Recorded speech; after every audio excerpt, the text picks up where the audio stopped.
جی بلال اظہر کیانی صاحب، جب قومی اسمبلی میں پیپلز پارٹی واک آؤٹ کرتی ہے اور سینٹ میں شہری رحمان صاحبہ کہتی ہیں کہ ہمیں ٹیکن فار گرانٹیڈ مت لو، تو پھر تھوڑا سا اثر سٹاک مارکیٹ پہ بھی پڑتا ہے. تو یہ جو اتنی اچھی اچھی باتیں آپ نے کی، تو ان پر عمل درآمد تو اسی وقت ہوگا نا جب پولیٹیکل سٹیبلٹی ہوگی. تو جب آپ لڑیں گے آپس میں، بلوچستان میں بھی پیپلز پارٹی اور آپ ایک دوسرے کے اتحادی، مرکز میں بھی آپ اتحادی، آپس میں جب آپ لڑیں گے تو صرف آپ اب یہ کہہ کے بات کو گھمائیے گا مت کہ نہیں نہیں ایسا نہیں ہونا چاہیے. یہ ہو کیوں رہا ہے؟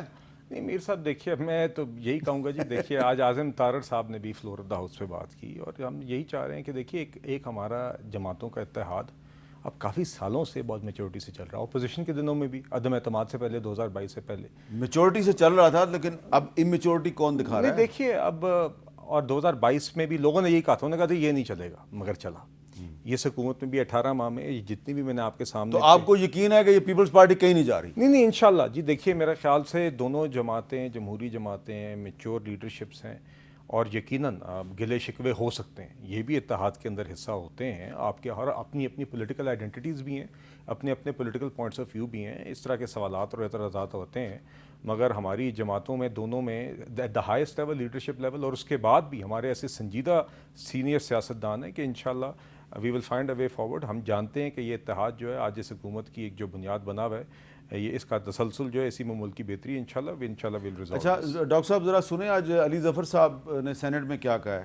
پاکستان کتنی تباہی کا شکار ہے اس وقت، لیکن حکومت کا رد عمل کیا ہے اور ان کی اتحادی جماعت پارٹی کا رد عمل کیا ہے؟ صرف دکھاوے. ورلڈ بینک کی رپورٹ ہے پاکستان از فیسنگ فوڈ سکیرسٹی. 60% جو ہے چاول کی فصل، 35% کپاس کی فصل، 30% گنے کی فصل تباہ ہو چکی ہے. گندم کی کمی بڑھ کر 50 سے 60 ملین ٹنز ہو چکی ہوئی ہے جناب. آٹے کی قیمت 3 گنا ہو چکی ہے. امپیکٹ دیکھیں اس سیلاب کا کتنا بڑا ہوا ہے، اور یہاں کیا ہے، واک آؤٹ کر رہے ہیں. جی ڈاکٹر زبیر صاحب، کیا ہم غذائی قلت کے بحران کے خطرے سے دوچار ہیں؟ بالکل ہیں. دیکھیں، اور یہ گمبھیر ہوتا جائے گا. یہ صرف سیلاب کی وجہ نہیں ہے. میں نے ابھی تھوڑی دیر پہلے ذکر کیا اس پالیسی کا، اس اقدامات کا جس کے اوپر ان کی اپنی پارٹی سے بھی لوگوں نے تنقید کی تھی. ایسی ویٹ منگوائی تھی جو کہ انسانوں کے کھانے کے قابل نہیں تھی، اور اس سے قیمتوں کو اتنا کم کیا کہ پنجاب کے کسانوں کے گلے کاٹ دیے. سلوشن بتائیں. سلوشن دیکھیں، بات سنیں. تو وہ سلوشن یہ ہے کہ آپ نے اس قسم کی پرائسنگ پالیسی اختیار کی ہے ایگریکلچر میں، صرف انفلیشن کو کنٹرول کری، اربن سینٹرز کے لیے سستی فوڈ کے لیے، کہ آپ نے پروڈکشن جو ہے اس کو آپ نے پیچھے کر دیا. لوگ اتنا کسان جو ہے اتنی کھادیں نہیں استعمال کر رہے، اتنی دیکھیں ہر فصل جو ہوتی ہے بڑی انویسٹمنٹ ہوتی ہے، وہ نہیں پوری کر سکتے. تو ایک تو پروڈکشن اس کی وجہ سے بھی کم ہے، اور پھر اوپر سے یہ آفت بھی آ گئی ہے. تو اس وقت مشکلات بہت ہیں.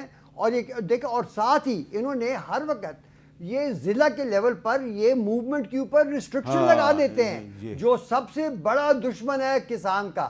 آپ آج سریے کے اوپر کیوں نہیں لگاتے کہ سریا لاہور سے یہ سوال کرنے تھے نا ان سے. یہ کیوں نہیں لگاتے؟ بلال اظہر کیانی صاحب، چیف منسٹر پنجاب کہتی ہیں میں پنجاب کے حقوق کا دفاع کروں گی.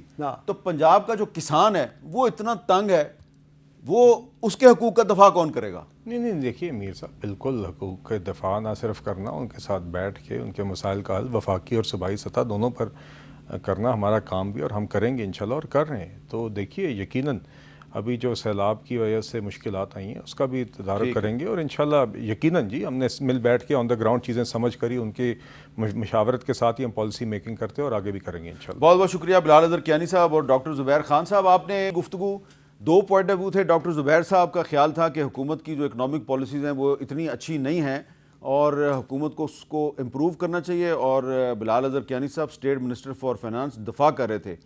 لیکن ہم صرف یہی گزارش کریں گے کہ یہ جو پنجاب گورنمنٹ اور سندھ گورنمنٹ کی جو لڑائی ہے، اس لڑائی کا بھی اثر پڑے گا پاکستان کی معیشت پہ. جب اس طرح 2 صوبے آپس میں لڑیں گے اور نیشنل اسمبلی سے اور سینٹ آف پاکستان سے واک آؤٹ ہوگا، تو پھر یہ پولیٹیکل انسٹیبلٹی پھیلتی ہے، سیاسی عدم استحکام پھیلتا ہے. اور اگر آپ نے معاشی استحکام لانا ہے تو پھر آپ کو اس کے لیے سیاسی استحکام بھی پیدا کرنا ہوگا. اور یہ لڑائی جھگڑا اور اممیچورٹی یہ بند کرنی ہوگی.